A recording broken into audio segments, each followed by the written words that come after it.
Bienvenue sur Amicom TV. Nous allons parler aujourd'hui de l'acquisition d'une entreprise en compagnie de Philippe Brosi. Bonjour. Bonjour Nathalie. Vous êtes donc consultant Remicom Fribourg. Tout à fait. Amitié à nos amis fribourgeois en passant.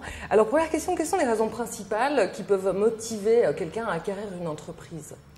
Alors avant d'y répondre, il faut voir qu'il y a 3 cas de figure dans l'acquisition d'une entreprise. Le premier cas peut être la succession familiale. C'est un ou plusieurs enfants qui travaillent dans l'entreprise et dont les parents veulent remettre.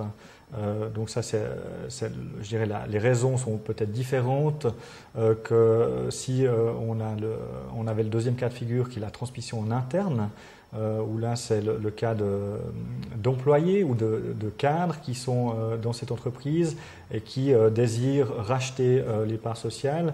On parle souvent de management buyout. Et le troisième cas de transmission d'entreprise ou d'acquisition d'entreprise, c'est une personne externe qui n'est ni de la famille, qui n'est ni employé et qui désire reprendre une entreprise existante. Les raisons, évidemment, dans tous les cas, c'est l'envie de créer.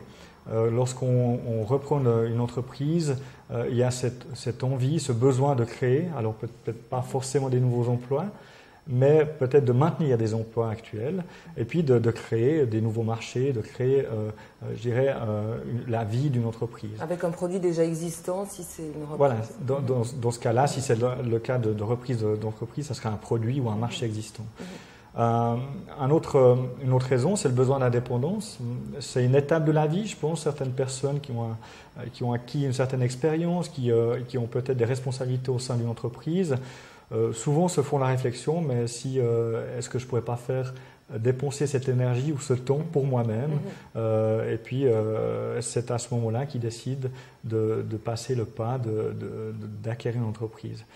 Et puis pourquoi acquérir une entreprise plutôt que d'en créer une nouvelle? Finalement, les chances de succès sont beaucoup plus grandes lorsqu'on fait l'acquisition d'une entreprise existante plutôt que lorsqu'on en crée une nouvelle. C'est évidemment, ça s'explique parce que la structure est existante, le marché est connu, l'organisation en interne est connue.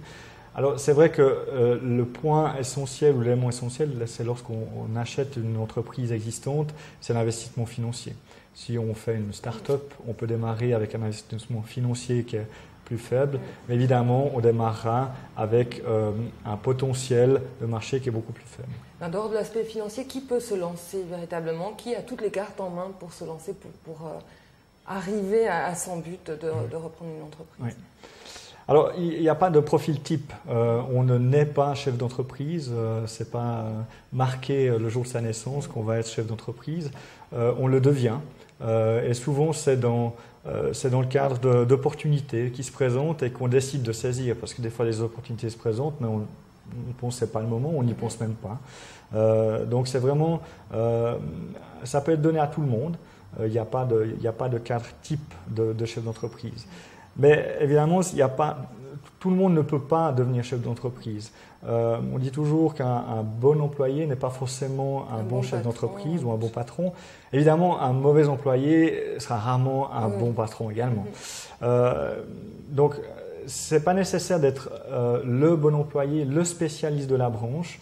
Je pense qu'il est important, c'est d'avoir plutôt des connaissances généralistes.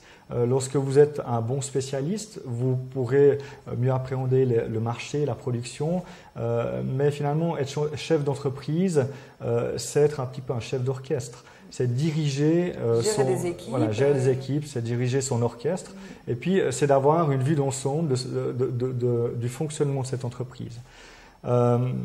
Et puis, le profil type, c'est quelqu'un qui a envie de changer fondamentalement sa vie, parce que c'est quand même un changement fondamental au niveau professionnel, évidemment, au niveau privé, parce que ça demande beaucoup d'investissement.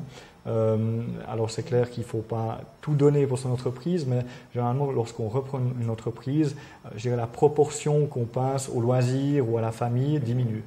Il faut trouver la juste balance. Et alors, comment on trouve le financement ? Alors, le financement, je dirais, c'est un des problèmes principaux à régler. Souvent, on a fait cette réflexion de vouloir acquérir une entreprise, on a fait la réflexion de savoir laquelle on voulait acquérir, et le point actuellement, le plus difficile, c'est de trouver le financement. Il faut savoir que dans cette période qu'on appelle de crise ou d'après-crise, les banques ou les organes de financement sont quand même frileux ou hésitent à peut-être prêter aussi facilement qu'il y avait quelques années. Alors, il y a forcément des banques qui ont des organes ou des départements de transmission d'entreprise qui sont à même de proposer différents types de financement. On a aussi des organes de cautionnement, par exemple la CRC PME, donc la coopérative de cautionnement, romande de cautionnement, qui permet aux personnes qui veulent démarrer en acquisition d'une entreprise de se porter garant. Ça permet d'avoir des taux de financement qui sont beaucoup plus bas, voire même des crédits en blanc. Si ça dépend beaucoup de l'entreprise dans laquelle on veut évoluer. Ça dépend aussi souvent la connaissance du chef d'entreprise peut être une valeur mise en garantie. Mais c'est clair que c'est un élément qui doit être considéré. La dernière option qui est possible, qui n'est pas, qui est rare mais qui est possible, c'est ce qu'on appelle un crédit vendeur.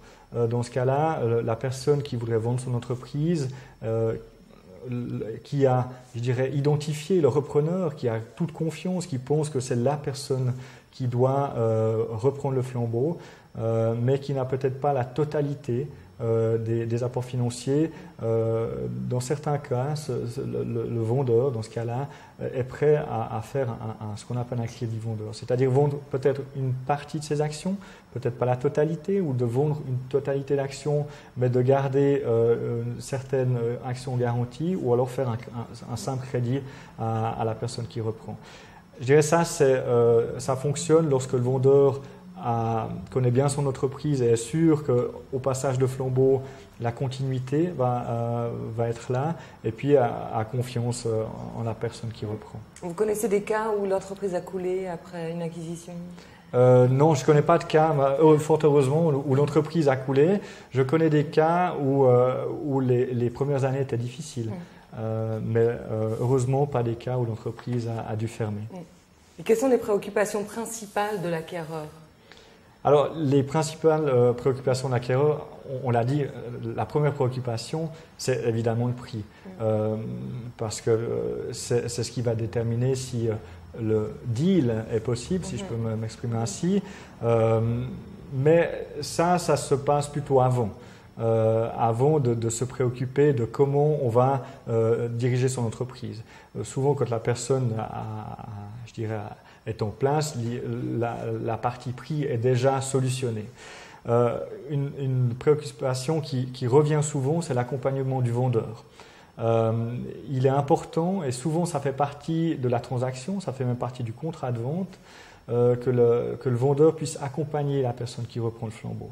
Et souvent, la personne qui reprend cette entreprise demande une certaine période d'acclimatation avec un transfert de connaissances.